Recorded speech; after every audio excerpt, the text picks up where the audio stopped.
Somehow Janasiewicz is the easier name to say. Yes. We've had him on camera before. Yeah. That helps out. Follow Kua with Naya mid-range. Both these players starting off at 4-0. And as round 5 does begin, we will see ourselves a little bit of a green mid-range mirror. Wooded Foothills will start it up. There, of course, is an Elvish Mystic. And we are underway here in round number 5 from Oakland. Surprising for an aggressive list like this that Paolo is playing. Only 2 copies of Mana Confluence. I would assume that this was a 4-copy build. But the nice thing about playing these these ally colored 3-color combination decks as opposed to the wedge decks, you get access to 2 different fetch lands. So Paolo able to cap out on Wooded Foothills and Windswept Heaths. Looks like we've got a Thoughtseize being cast here by Janasiewicz. He's going to go down to 17. You see Pelucranos, 2 copies of Fleece Main Line, a Boon Satyr, and then a Temple of Abandon for Jason. Excuse me, for Paolo. Jason's going to choose from those cards. And Naya midrange is a deck that's, in its various iterations last year has really leaned on dual lands, the Ravnica dual lands, temples, and so forth. You can see why in this hand, Paolo able to accelerate, but no access to white mana on the second turn because he's playing with Forest instead of Temple Garden and may not be able to cast these Fleece Main Lions on time. Janasiewicz did go down to 17 to cast that Thoughtseize. You see the Llanowar Waste in play. Pelucranos going to bite the dust, and we keep on moving. There's a Temple of Abandon. Time to scry here for Kua. And Jason thrilled that that was not an untapped white source of mana that turn. It's a big deal. There's an attack for 1. Janasiewicz going to go down to 16. He will draw a card. And this is exactly why I think the first thing I would do with Paolo's list, an aggressive 3-color list, just get 4 copies of Mana Confluence in here. Because casting his spells on time is a big deal. Just a Forest and a pass back from our standard open champion back in Los Angeles earlier this year. Here's a Fleece Main Lion. And there's an attack for 1. Janasiewicz going to go down to 15. Janasiewicz going to draw a card. You see the Courser in his hand. Picks up a copy of a Johnny for the turn. Sacrifice Windswept Heath and deploy the Courser of Crufix. You have to imagine he's going to search up a plane, so he'll take 1, looks like, from the Llanowar Waste. Going to get this mana base rocking and rolling.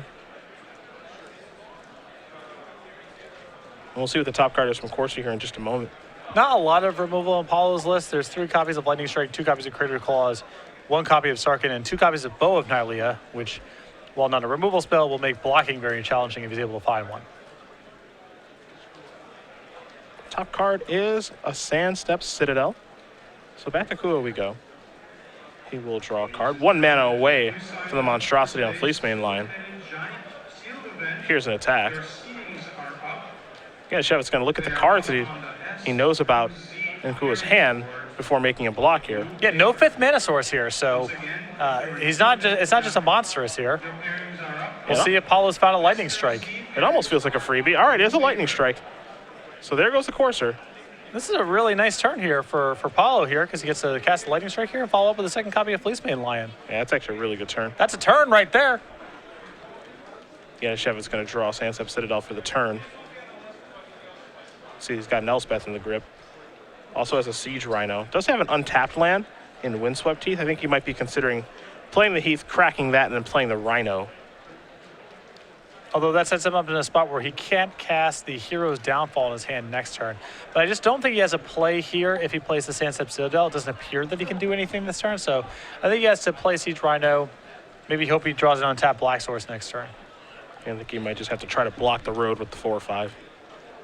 Does beat Fleece Main Line in combat after all versions of it. See what land Janasiewicz is going to go with. He's going to go with the 2nd Plains. Does have double green mana, even though it is a little bit painful with that Llanowar Waste.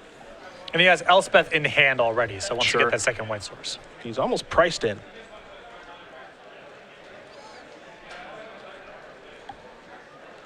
There's the Rhino. He'll take 1 and then gain 3. Well, that's going to try to be the stabilizer here in this position. Kua will untap with those 2 Fleece Main Lions. A couple of lands out there, an Elvish Mystic. Take a draw for the turn. Here's a very quick attack. Well, if you're blocking last turn, I think you're probably blocking this turn, right? Well, if it's another Lightning Strike, this block's even juicier. Yeah, there's a Lightning Strike. So, Kua will lose a Fleece Main Lion in this exchange, but does get the Rhino off of the table. I think if you're Janasiewicz, you're probably happy with that. For sure. Yeah. Especially if he draws a Black Source of Mana this turn. Sylvan Caryatid is the draw. There's the Citadel. This is the carry added. And probably just has to pass the turn back. Hero's Downfall and Elspeth in hand. Just trying to make it there. This is the one turn where if nothing too bad happens, Jason starts to get to take over. Well, step one is attack with the lion. Janasiewicz will take the damage. Go down to 8. Kua just going to pass the turn back. So his draw does not look to be coming together very well at all. I think it's a colored mana issue too. I know he has Ash Cloud Phoenix in the hand right now. Does not want to deploy as a morph.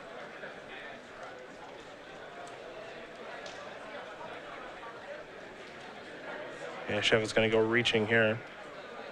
See what spell he wants to cast. Has the ability to cast them all now. There's the mana for a Courser of Krufix. Take a look at the top card. It's a Thoughtseize. Probably doesn't need that right now. Here's 3 mana. That is a Hero's Downfall to get Fleeceman Lion off the table. He'll have to take 1 to cast it. Wants to do that before, Paolo untaps, because if Paolo just plays a 5th lane, he doesn't want to have to get in this shuck and jive with the Monstrous. Just get off the table here. Janasiewicz with an Elspeth and a Johnny in hand at the ready to cast these Planeswalkers. There's Boon Satyr. Cool, gonna draw a card. Of course, Janasiewicz knew about that Boon Satyr from a Thoughtseize on the first turn of the game. There's a Fnatic of Xenagos. And with Elspeth in hand, I have to assume this is just going to be a 4/4 blank. Yep, make it big. Don't want to get hit this turn. Yeah, looks like you called it. It is a 4/4. Here comes Boon Satyr. I kind of like blocking still here. I think so too, and I think Paolo actually should have considered sitting in the Elvish Mystic here as well, because if Jason falls to 3 by blocking the Elvish Mystic, now Crater's Claws may become a draw. I think it's just a little too risky if I'm Jason to go down to 3, especially when I've seen Lightning Strike from my opponent, 2 of them, mind you. And you have an Elspeth in hand too. You have this very easy path to stabilize the board from here. I know the world does exist, right, where you're thinking, okay, well, I can just keep my Courser, Elspeth minus it, kill those 2 big creatures, but, your opponent could be 1 land away from casting a Stormbreath Dragon, for example. Exactly. In fact, we know that Paolo has Ash Cloud Phoenix in hand. Yeah. So, So I know it's not pretty having to make this trade, but I think it's one, if I'm in Jason's spot, that I would make reluctantly, but I would make it, and he does. So he wants to keep that life total high. He will untap. Draw the Thoughtseize. I suppose the question now is, does he even cast Elspeth? Because he can just play a Johnny and put some counters on that carry added. I guess, but it's still allowing Paolo to attack next turn. I guess if he's only attacking for 1 maximum, maybe Jason doesn't care. I wouldn't care too much if I'm taking 1, though. You can just play Elspeth here and then make some soldier tokens, too. This seems so much safer. Not only in terms of what happens this coming turn, but also you want to end this game pretty quickly. You don't want to sit here at 7 life hoping that Paolo doesn't have burn spells or flyers or something. So we're going to go with the Mentor of Heroes, put some counters on the carry added to block the Fnatic of Xenagos and pass the turn back. Kua will draw a card, and his mana is not cooperating with him right now. Well, there's a second red mana. That's step 1. The reason I'm not thrilled about this as Johnny play here is if Paolo just attacks with both creatures, Jason is probably just blocking the Fnatic of Xenagos out of need, and then you've taken 1 point of damage that maybe you could have avoided. Whereas if you play Elspeth and plus it, there's no attacks happening on the ground this turn. And you're working your way towards winning the game with the Elspeth, if that's the route that you do go. Definitely 2 options there. Janasiewicz goes with the Ajani plan. Well, we don't have a great look at Kua's hand. We know there's an Ash Cloud Phoenix over there. It's been there for some time, and there it is. Cool, pass the turn back over to Janasiewicz. Now, one thing that the Ajani does afford Jason to do is plus it this turn to maybe find a card like Siege Rhino to start gaining some life. But is Siege Rhino this turn better than casting the Elspeth? Maybe it's become better, but at the time it did not appear that that was the case.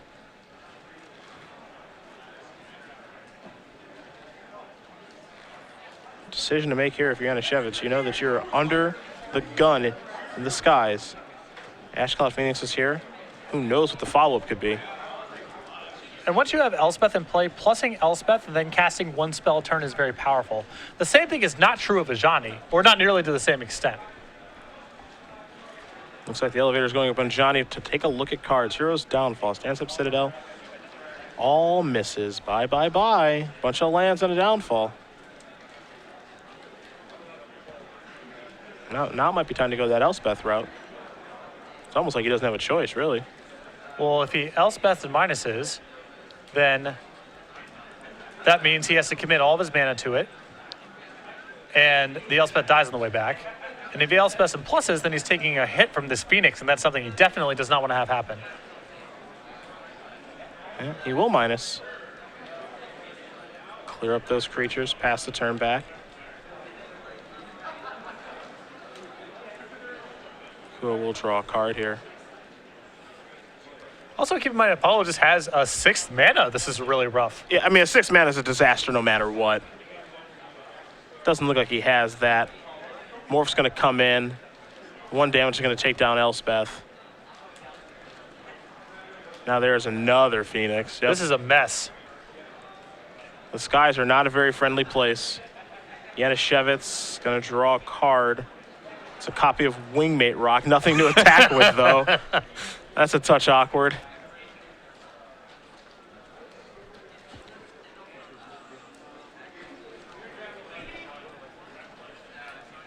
Looks like Jason's life total should be 5 right now, taking 2 damage from the Morph last turn. Looks like he may have to play the Rock.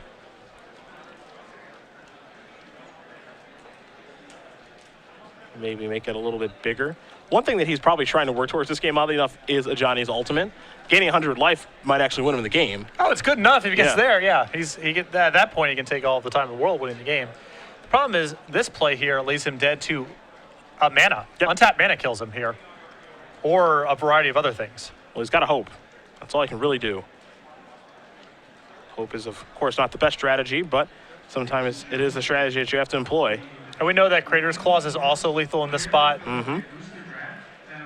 And Jason Sand is quite bad. He's got 2 copies of Thoughtseize. Yeah. So it's not even a guarantee he gets out of this, even if Paolo does not kill him this turn. And there's a very good chance that Paolo kills him this turn. I would almost be impressed if Jason made it to the next turn. It just seems like a very hard game to make it to another turn. Here's a Fleece Main Lion. All right, well. Good news for Jason. Yeah. He's just going to pass the turn back. All right. Yeah, Shevit's going to untap. 2 Thoughtseizes and now an Elvish Mystic. So no help there. And even if he can't attack with the Wingmate Rock. Nope.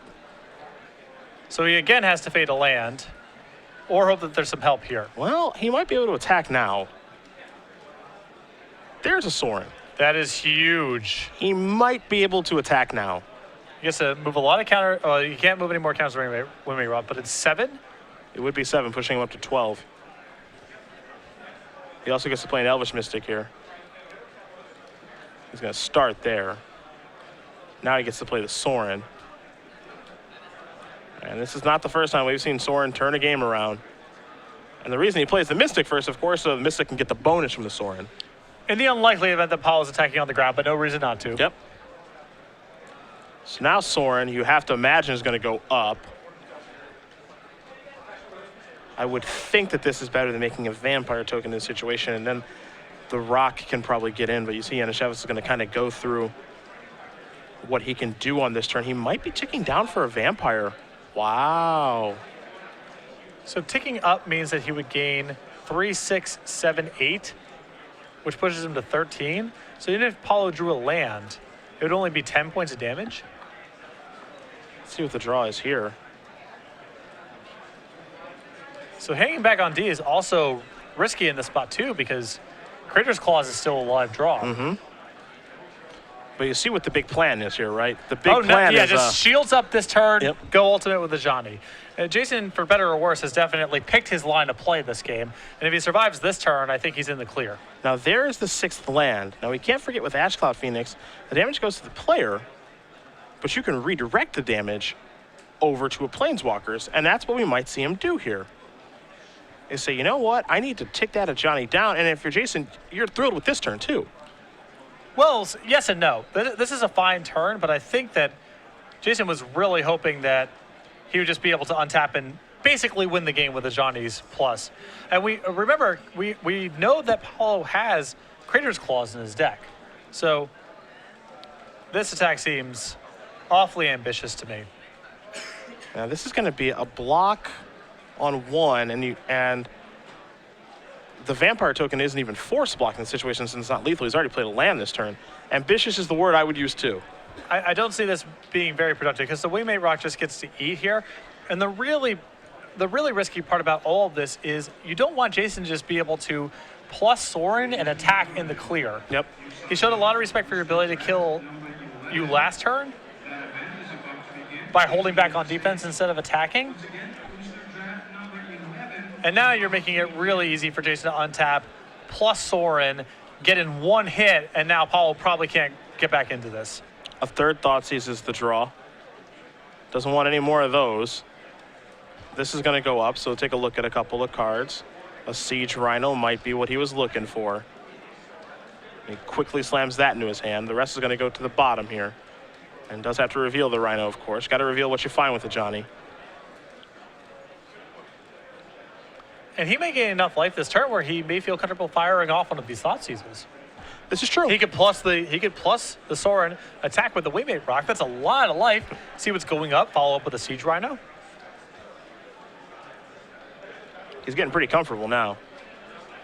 Here is the Rhino. So from 5 to 8. 8 feels a lot better. Yes. And he can plus the Sorin and kill Paolo very quickly from this spot too. Yeah, and that's what I like about this is, yeah, he can get really aggressive now in the air with the Wingmate Rock in combination with the Sorin.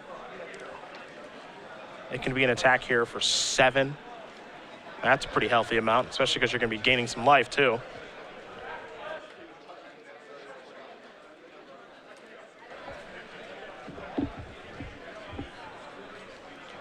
Continues to play defense, though. I am a little surprised by that. Yes. I think Jason may be a little bit more comfortable than he should be with the shields up here. This line of play from Jason only makes sense if you assume there's no way that he can die. But we know Paolo could easily, over the course of 2 turns, chain together, unmorph Ash Cloud Phoenix, untap, and Crater's Claws you. Here's Monstrosity on the Fleecemane line. Just pass the turn back. If those are going to be Paolo's turns, however, Janasiewicz will win. Yeah. This is fine. Because that turn is not anything impressive. And that's why I think that Paolo just needs to commit to spending his turns unmorphing the Ash Cloud Phoenix, because his only draw is Critter's Claws. I suppose Monster Sting, the Fleecemane line, gives him a 4 power creature regardless. But yeah, we might be in the spot now, as you mentioned, where Janasiewicz is comfortable actually casting one of these Thoughtseizes. I mean, if he's committed to just turtling up here, playing defense and trying to win with the Johnny's ultimate, he may just say, well, there's no way I can die. I'm just going to hang back. But we know that's not true. He can die. Yep. Critter's Claws can kill him. Johnny's going to tick up, make Siege Rhino a little bit larger. See if he does finally want to get aggressive, maybe with Sorin here. Another card to keep in mind with all of this out of Paolo's deck, 2 main deck copies of Bow of Nylea. And if that happens, Paolo may be able to throw some attacks together because all of his attackers have Death Touch. Yep. Sorin's going to tick up again, give everything lifelink, and now we're attacking. So that Rhino is an 8 power attacker. Of course, 4 for its base power, 3 from a Johnny counters, and then 1 from the Sorin pump. So that's 8, a little bit of trample damage here. Yeah, Janasiewicz is going to gain 8 life, and now he is probably out of range of dying. Yeah, he's safe now. Given the way that he played the last couple turns, I thought there was a possibility of him saying go again with Ajani back at 8 counters. But now, I think I would fire off a Thoughtseize just to see what's going on, because there's been some strange plays out of Paolo, and you might pick up some information, but it looks like he's comfortable just saying go, not risking anything. Yeah, this is a situation where if I'm Janasiewicz, I feel like, okay, I probably can't lose now. And I don't think a Thoughtseize is going to cause me to lose the game either. So now I want to get the texture of what's in my opponent's deck. Maybe he's got something that I don't expect. Could be something really weird, you know? Maybe Crater's Claws isn't on his radar. And if Paolo can see, right now, let's say the last card of his hand was Bow of Nylea. That's a great card to know about too. Yep. Definitely changes the way you'll play certain turns. Although I think he knows that he cannot get out of this one. The morphs, of course, are Ash Cloud Phoenix. So he will reveal those, and Jason Janasiewicz is going to win game number 1 here over Paolo Kua. Abzan mid-range, up a game over Naya mid-range, thanks in large part to Ajani.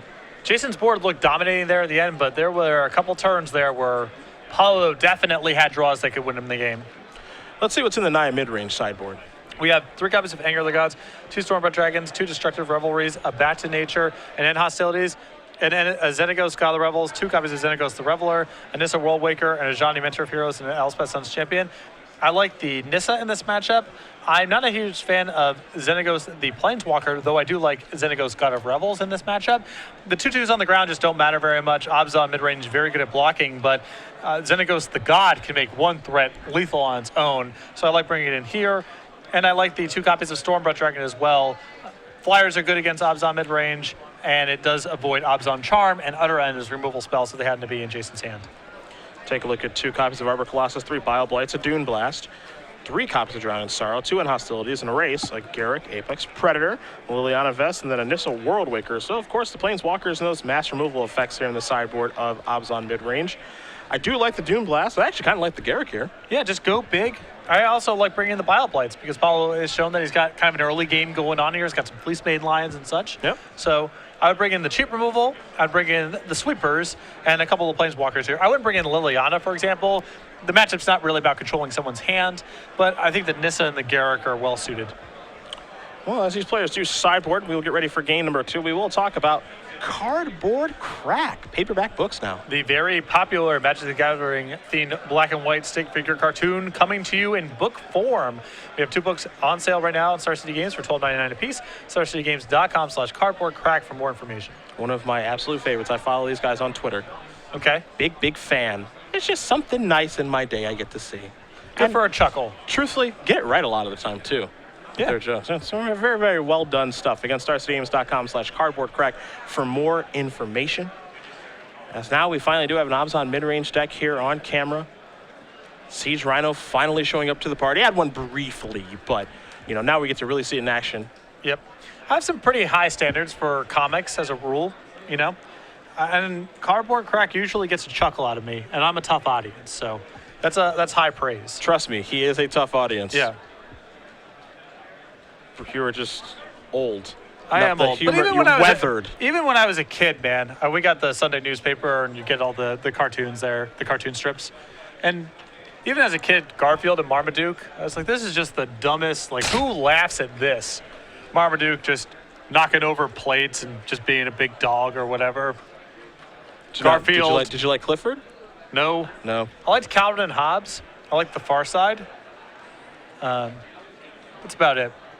See, I normally reach for the sports section on Sunday morning, or oddly enough, the coupons, because my dad made me cut them. Ha! Thanks, Dad. That's good. Thanks so much. Value of $1 is an important lesson to learn. Had to learn it early. I don't mind it. Had to learn it early.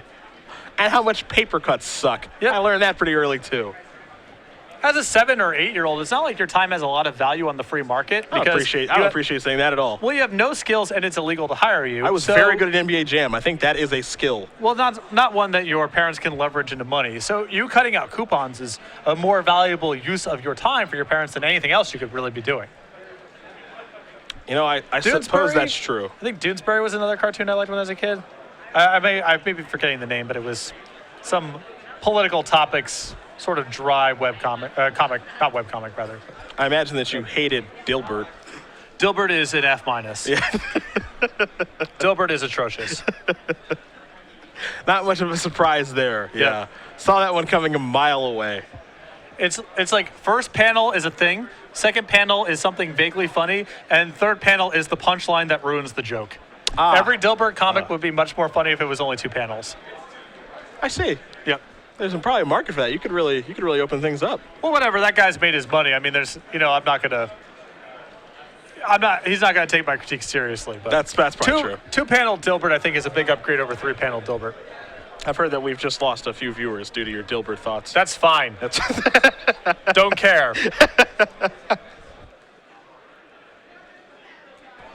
Dilbert, a great comic. Actually, I actually liked Garfield. I don't really care for many of the other ones. I was fine with Garfield. He really likes lasagna. Well, that's the joke. So do I. So, right, but lasagna is no joke. I'm not sure how you're supposed to stretch, 40 years worth of content out of that joke, but more power to him. Still trucking along. Well, it's relatable. I like lasagna. It is relatable. He likes lasagna. We've got a lot in common. I like sitting around, so does he. That's an awesome way. That's an awesome way to compliment something that just isn't very funny. It's relatable, you know?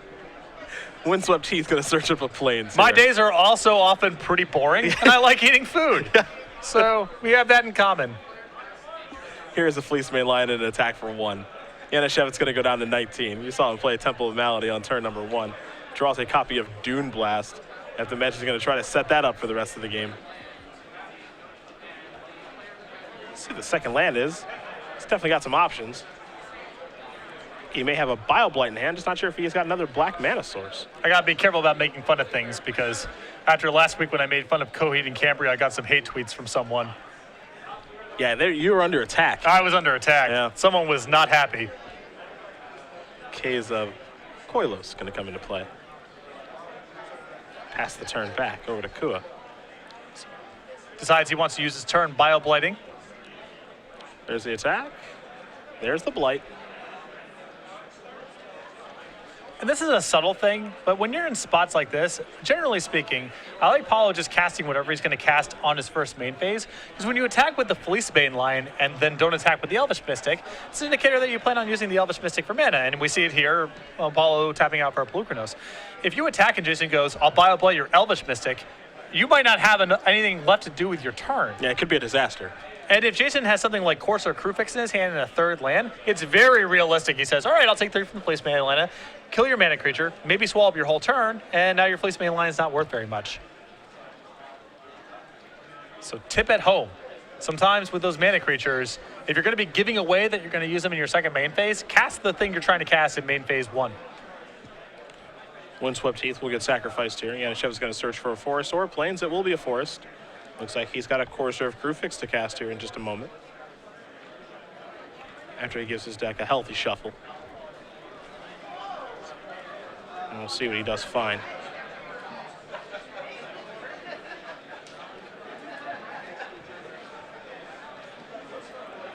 There's 2-4. Take a look at the top card, Hero's Downfall. Pass it back. That Hero's Downfall I actually think is a pretty interesting reveal because Janasiewicz has both a Doom Blast and an Hostilities in his hand.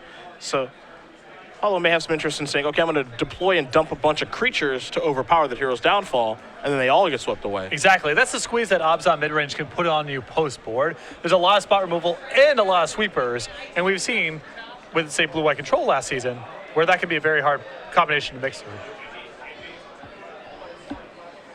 Oh, there's the Bow of Nylea. It's going to give everybody Death Touch. Into the red zone we go. This is the card we talked about last game. I don't think it's especially good in this matchup as we see another valuable reveal here and hostilities, but it is an important card to know about if you can get that information.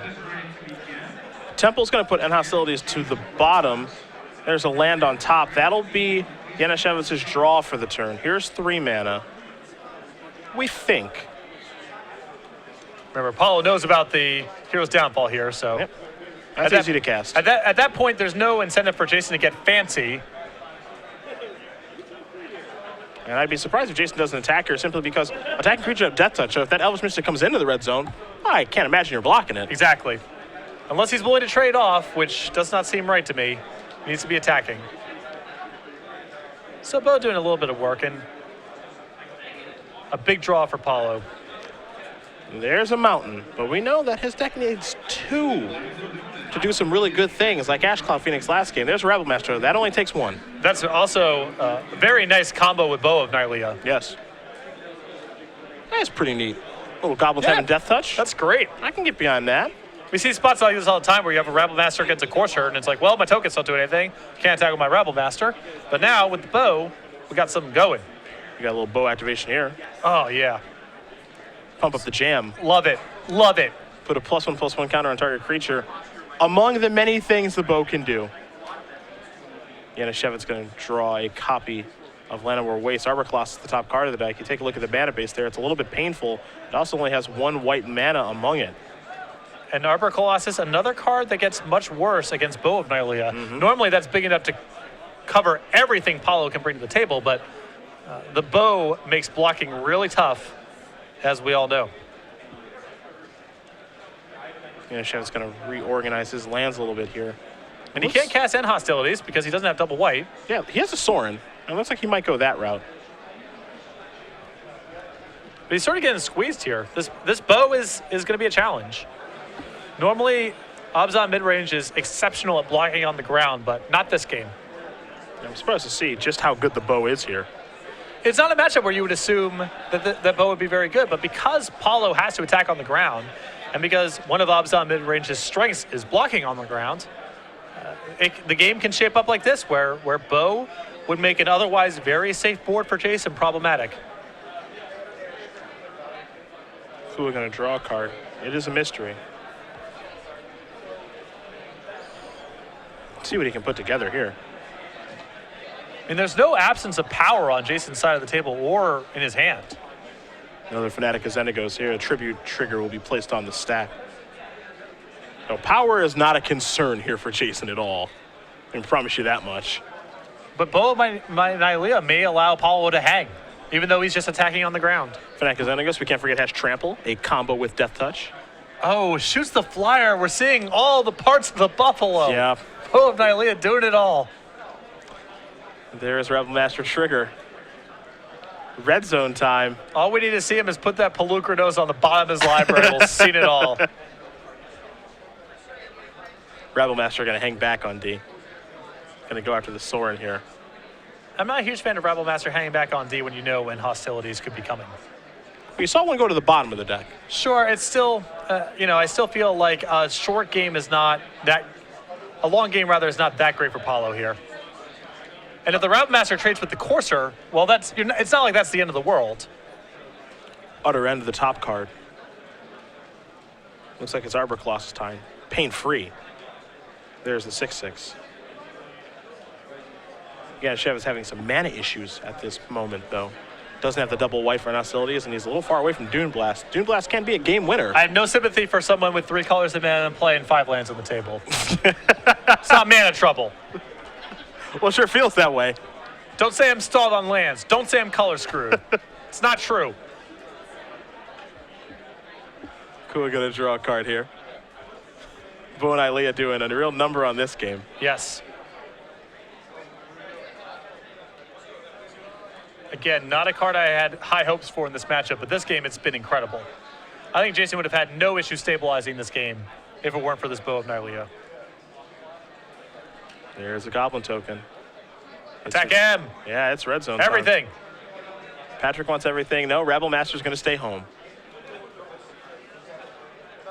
This is actually kind of 2, 3, 4. Well, this is a situation where I actually like attacking with the Rebel Master. I was kind of lukewarm on it last turn, but I like getting in with everybody this turn. I throw the Mystic in there too. Yeah.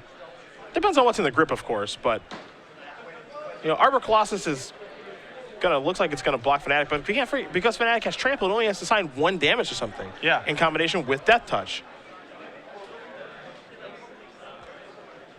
So it's a bit of a combo. So there are your blocks. Damage is gonna come across here. You have to imagine there's a follow-up here, right? Yeah, there we go. There's Pelucranos.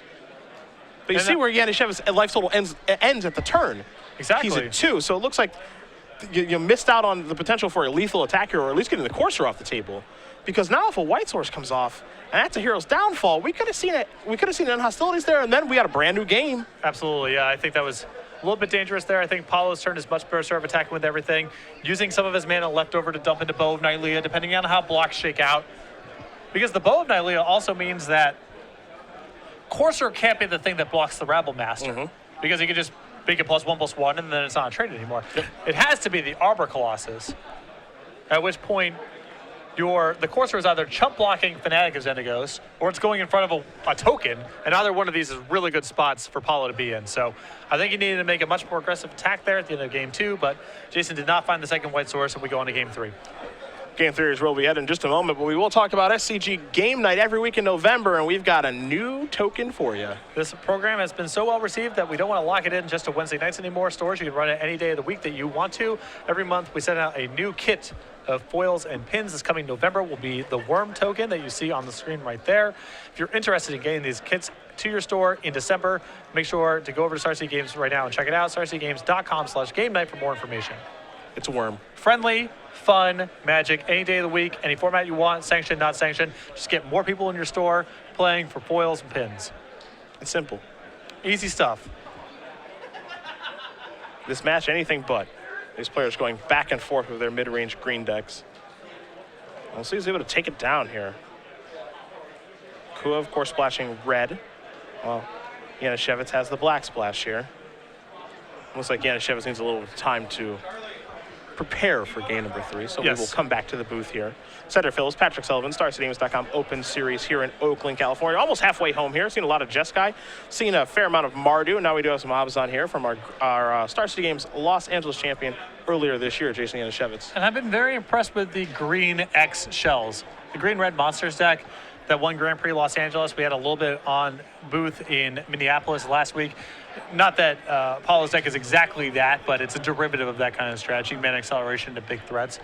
I like it a lot in this metagame. Getting on into play ahead of schedule is very powerful in a format where the sweepers have gotten a lot worse, and the removal spells at 2 mana are not as efficient or reliable as they were in the previous format with cards like Ultimate Price and Doomblade rotating out. Yep. So getting out in front early is a very good strategy right now, and I think the green X monster builds maximize that the most. Yeah, they've been doing a very, very nice job of it over the past couple of weeks. We saw win Grand Prix Los Angeles, won in the top 8 last week in Minneapolis too. Looks to be a good place to be. A little mana acceleration to large threats because our removal is so kind of wishy-washy. The issue is that with the deck is that you need to have green mana on turn 1 because you're trying to cast Elvish Mystic. And then you need double red pretty early on because you have Ash Cloud Phoenix and Stormbreath Dragon. Yep. So I think to maximize the deck, you can't really go into a third color. I think there's too many balls in the air at that point. And even with the 2-color build, you're often not going to have double red on time to cast your threats that you're carving out into. So that's a bit of a weakness with the deck. But the overall game plan of mana acceleration into big threats, I like a lot right now. I think it lines up very nicely against Abzan. And if you have enough ways to break serve, enough lightning strikes in your deck and so forth, I think you can have a good matchup against Jeskai as well. Take a look at our Season 4 leaderboard here. See exactly where all of our players do stand as we are working our way through here. Through Season 4, we've already got 6 players qualified for our Players' Championship. You'll see that Ross Meerum and Kevin Jones, well, you can almost slot those two right in. Yep, Gerard Fabiano, Steven Mann, and Jeff Hoagland. A lot of these names have moved up on the list here in light of recent suspensions. They knocked off a couple players that we had in the top 16 prior to this. And then you move over to the next page, you start seeing, again, some names you'll recognize, some that may be new to you if you've been following our top 16. Ken Ketter, Logan Mize, Jim Davis, Andrew Tension, Brad Nelson, Eric Brill, Danny Jessup. On the next page, top of the list there will be Todd Anderson, also on the outside looking in, but a player with a really good shot at making a push to the Players' Championship, especially now that we have a couple slots that are freed up. Yeah, we know that he and Brad Nelson will be traveling to all of the Open Series events for the rest of the year. So they are at Grand Prix Nashville this weekend playing in the Team GP, but we'll see them every other weekend. So should be a lot of fun, and we'll see who ends up kind of making it through this thing. And before the Players' Championship, with the exception of Grand Prix New Jersey weekend, there is an Open or an Invitational every weekend up into the Players' Championship. Yep. So still a lot of time left for these players. Some of them, you see at the bottom of page 2, top of page 3, to accumulate those points and make a push for the Players' Championship. Our players are shuffling, so we will head back over to the match here between Janasiewicz and Kua. Abzan versus Naya. Game number 3 of round number 5 is where we are at here in Oakland. Don't forget tomorrow, all the legacy action that you can handle, which means probably a lot of treasure cruises. Yes, for better or for worse. Though the community's, some of the most invested legacy players' anger towards Treasure Cruise is something that irritates me, and I'll probably be going off on it some length tomorrow. You? Yep. No. You would never do anything like that. It's a tempo of silence to start game number 3. It's like they want the format in a cryogenic chamber, where it's just frozen forever and never changes. Looks like the card's going to stay on top here for Janasiewicz. To Kua we go. It's a mana confluence. It's a painful way to cast Elvish Mystic, but you can cast it. And both of these games, Paolo has had issues with having the right colored mana. So having a mana confluence early on, maybe this deals some damage to him, but I think being able to cast his spells on time, more than worth it. Sylvan Carry added here for Janasiewicz, so he's got some mana fixing and some ramp here. We're going to sacrifice his Windswept Teeth. Forest or a Plains coming, it will be a Plains. And we'll see what Paolo does have to play on the second turn of the game here. So he's got an Ash Cloud Phoenix, and he's also got a Fanatic and Xenagos here. It's time for a tribute. That's what Janasiewicz wants to do with this. You can see he's got a Drown Sorrow in his hand. It's usually a 4/4. Drown Sorrow not looking great right now. The only time that I think this is close, if you are playing Obzon mid-range, is if it looks like he's going to just allow this to hit him, is you have a courser in hand. So it's usually a 4-4. Janasiewicz is going to take 4.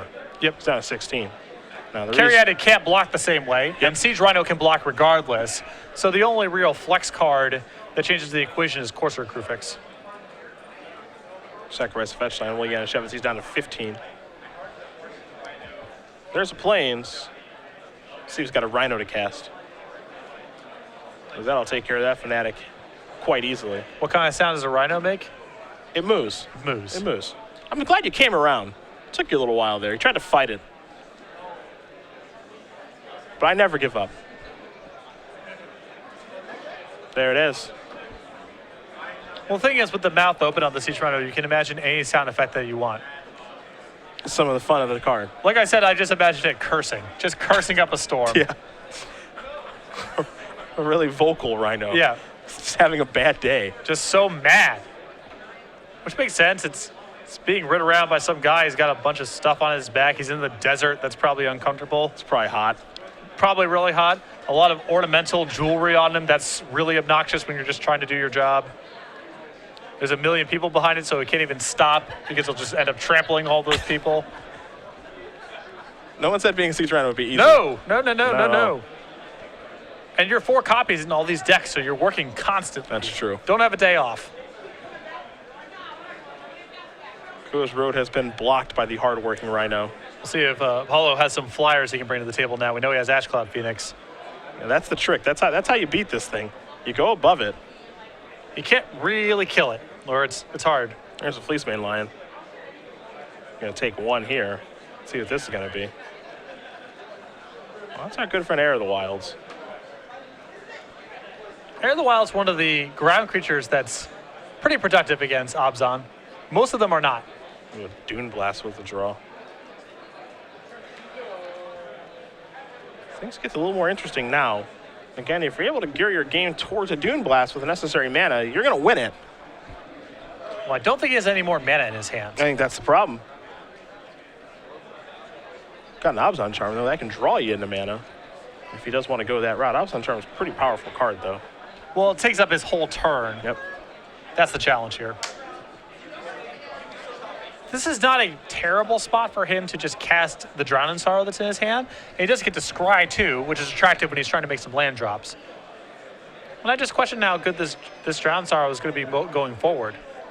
Yeah, is it really going to get much better, I guess is the question.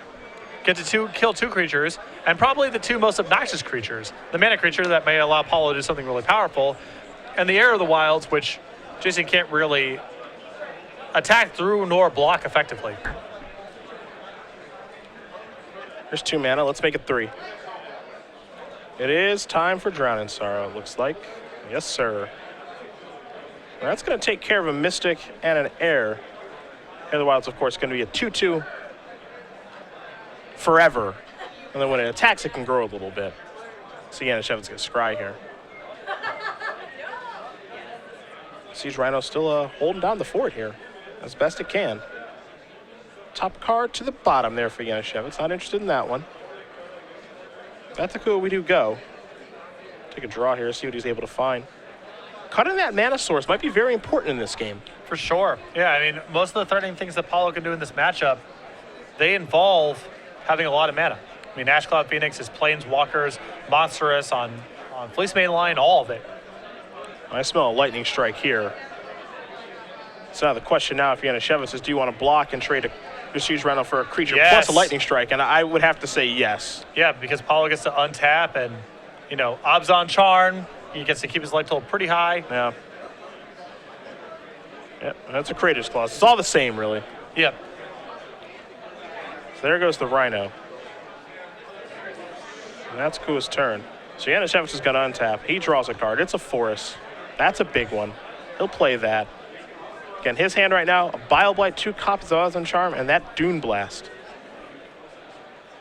I was not a fan of him just drawing and playing that land, because I think the first order of business I would have wanted to do if I was Jason this turn is just cast an Obzon Charm and draw 2. And if you draw, it comes into play tap land, which Obzon is flush with, then you're much more efficient in ordering that way. Playing it the way that he did, I almost feel like he has to Bioblight this turn. I'm cool with taking 3. And then taking 2 more? Maybe I'm not. There's a Bioblight.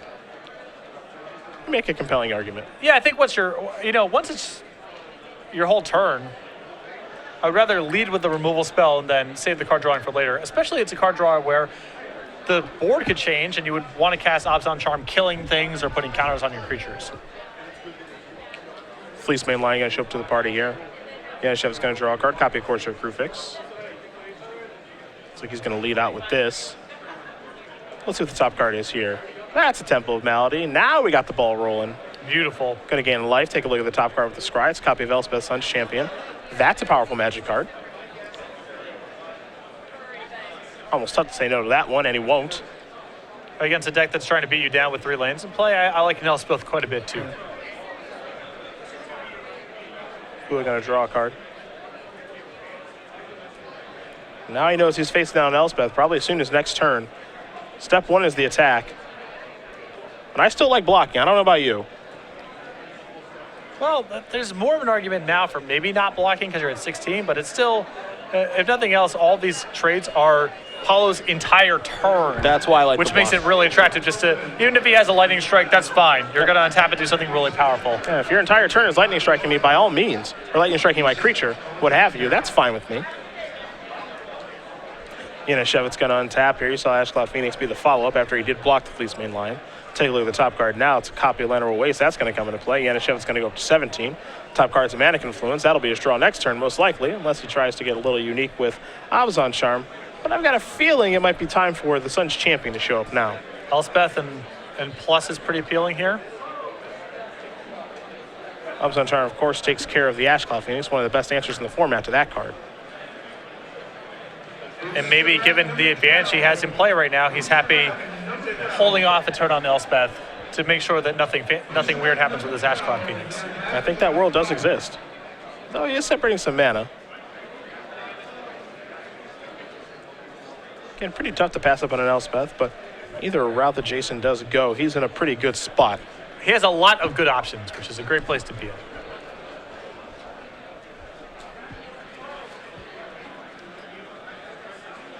This turn, a lot of thought.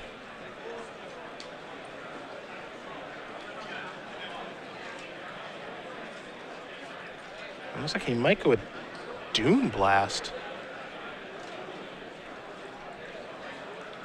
Now this one I actually don't like very much. This feels like we're a little early to be doing this. Because he's not going to kill a ton of stuff with it. He gets to keep his Courser.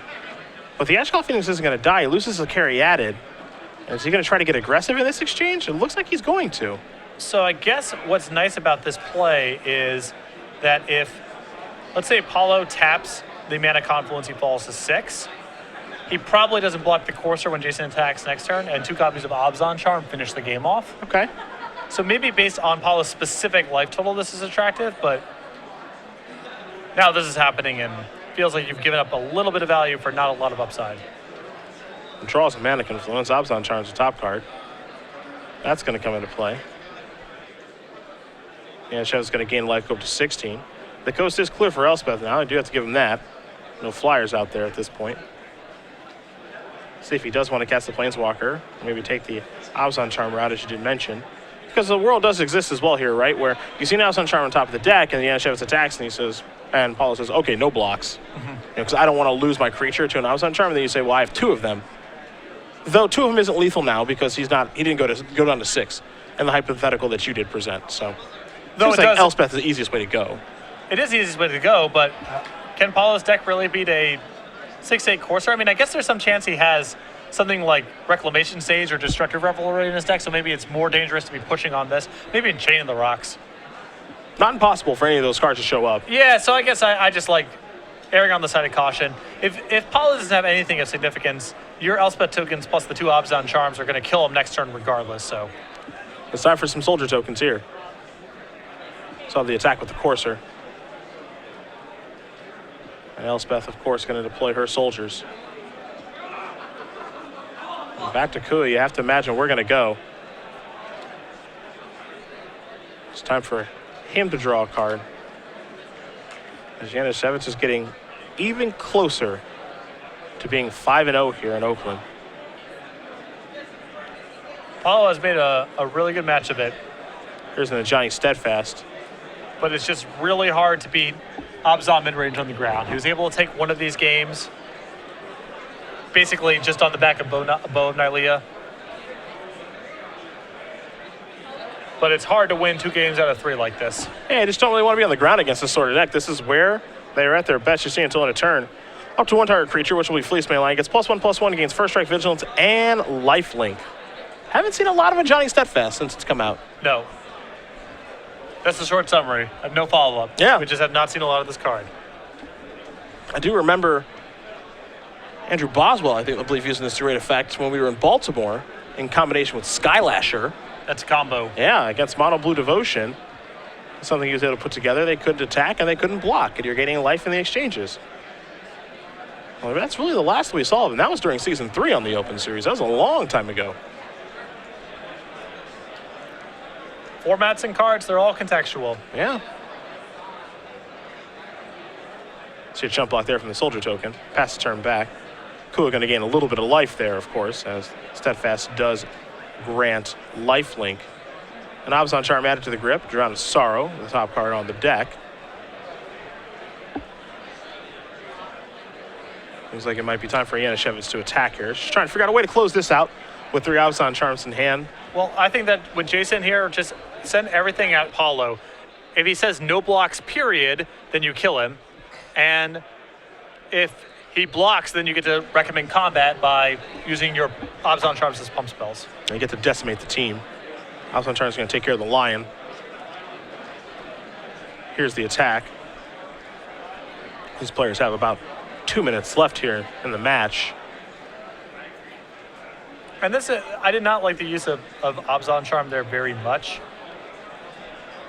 because he always has the option of trading Abzan Charm for the Fleece Main Lion. Sure. And it's possible Paolo blocks in such a way this turn that it's just lethal.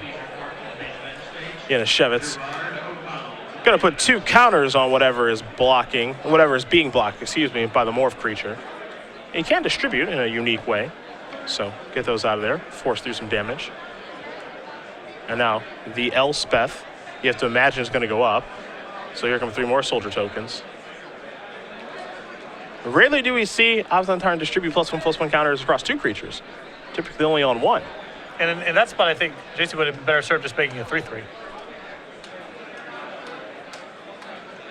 There's land number 5 finally here for Paolo. I don't think there's really anything he can draw that gets him out of this situation. Going to do a little bit of math here. And that is going to do it. Jason Janasiewicz is going to win this match over Paolo Kua. 2-1. Abzan mid-range takes care of Naya mid-range, and our Star City Games Los Angeles champion from earlier this year off to a 5-0 start. One of the reasons that Abzan aggro can get away with attacking mostly on the ground is it has so many removal spells. And even then, the matchup against Abzan mid-range is probably its worst matchup in the format. You have Hero's Downfall, you have Utter End, so you can clean up the Courser Crewfixes and the Siege Rhinos that make it so challenging to attack on the ground. Paolo has no tools that efficient, and you saw what you saw. One game he was able to win up with Bo of Nylea, which prevented Jason from blocking, but the other 2 games, he got in some hits, but very quickly the ground got locked up. And too much of Paolo's deck is creatures that are just attacking on the ground.